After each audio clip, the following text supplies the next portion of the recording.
100 rated chess. But you are eating soup? No forking. Of course everyone knows we should be using chopsticks for soup. We get a 100 rated guy from Algeria. Pawns are the safest to use for this challenge. A pawn can only attack 2 squares at a time, so it's not very likely that it can suddenly attack 2 things at the same time without my consent. e4. In case you don't know, we Asians use chopsticks for pretty much all types of food, including pasta. And I personally found that using chopsticks for pasta is actually way easier than using a fork. Approved. In case I happen to get my Italian viewers mad, it's fine, we can still use forks in chess. e5. Aha.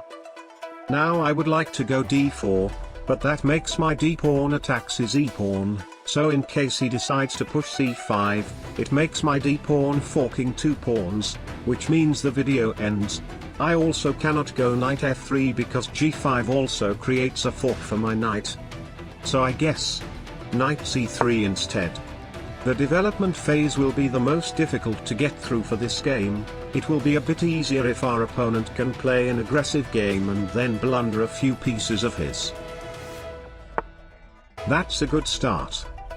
That blunders a pawn, but I cannot take with the knight because knight f6 or bishop e7 can immediately end the video. E takes d5 instead. To be honest, even if he blunders his queen here, I probably still wouldn't take. I'm not a coward. You know what they say. Better be safe than pregnant. c6. D takes c6. I mean, now bishop d7 ends the video.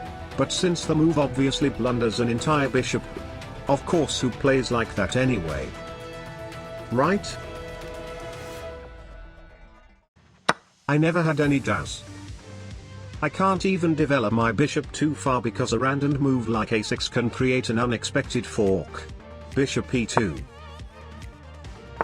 Knight f6. d3. Bishop e6. Let's try to get the rooks out. h4. Among all the pieces, rooks have the lowest chance of creating a fork. I mean, they pretty much can only do so if I can thrust one really deep into my opponent's territory. So they are actually pretty much exempted from the rules. Knight h5. That blunders a horsey. I mean, now bishop g4 is immediately ending the video. But it is obviously blundering a bishop.